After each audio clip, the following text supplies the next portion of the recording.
Hello and welcome. मैं हूं कविता।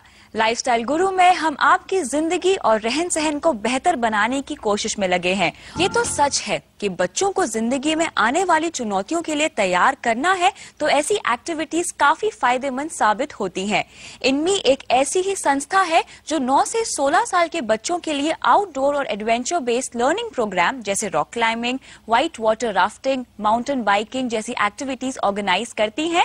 ये एक्टिविटीज बच्चों को कैसे बेहतर बना सकती हैं, ये बताने के लिए हमारे साथ हैं इनमें के सीओओ गौरव सकलानी।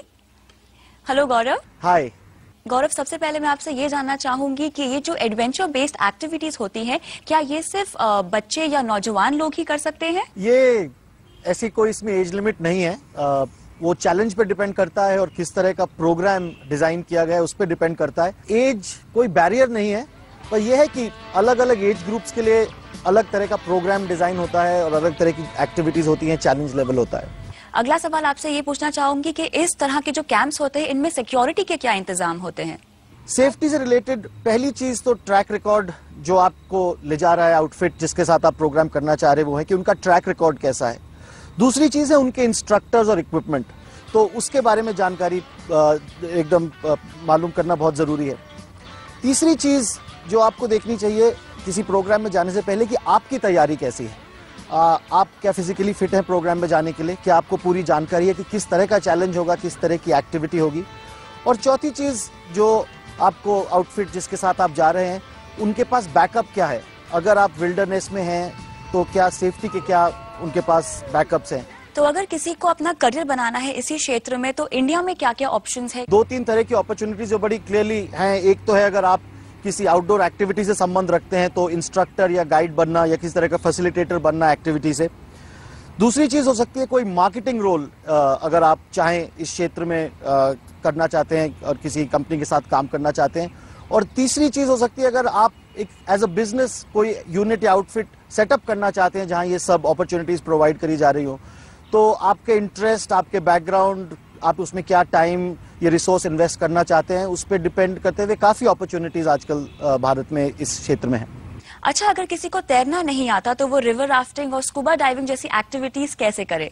ये बहुत अच्छा सवाल है क्योंकि काफी लोग रिवर राफ्टिंग जाने से पहले ये सवाल पूछते हैं और शायद ताजुब होगा आपको ये सुनकर कि कभी कभी रिवर राफ्टिंग में गाइड जो है वो ये इंस्ट्रक्शन देता है कि अगर आप राफ्ट से बाहर गिर गए तो स्विम करने की कोशिश मत करना, क्योंकि जब रैपिड्स होते हैं या कोई स्ट्रॉन्ग करंट होता है उसमें स्विम करने से कोई फायदा नहीं होता बल्कि नुकसान ही हो सकता है।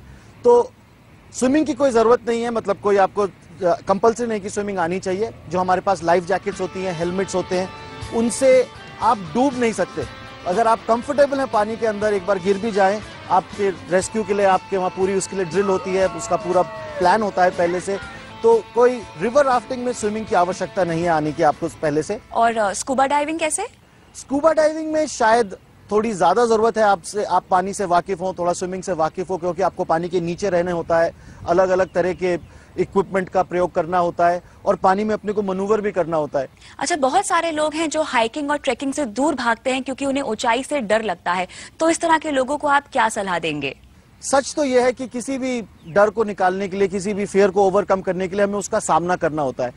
तो मैं ये नहीं कहूंगा कि अगर डर है तो पहले ही दिन आप चढ़ के 15,000 फुट से जाके नीचे खाइयों में झांकना शुरू करें। पर अगर आप ग्रेजुअली किसी चैलेंज को लेते हैं, अगर जो आपके साथ आपके गाइड हैं, आपके फ्रेंड्स हैं, अगर वो आपकी इस मुश्किल को समझते हैं और एक तरह से आपको हैंड होल्ड करते हैं इस पूरे एक्सपीरियंस के थ्रू, तो ये एक्सपीरियंस काफी इंटरेस्टिंग हो सकता है आपको अपने इस फियर से या इस भय से बाहर निकलने के लिए। कभी कभी ये होता है कि जबरदस्ती में किसी को जबरदस्ती पेरेंट्स या दोस्त कहते हैं अरे तुम्हें पानी से डर लगता है, आओ कूदो हमारे साथ, तुम्हें हाइट से डर लगता है, चलो इस ऊंचाई पे चढ़ के देखो, वो बहुत गलत तरीका है।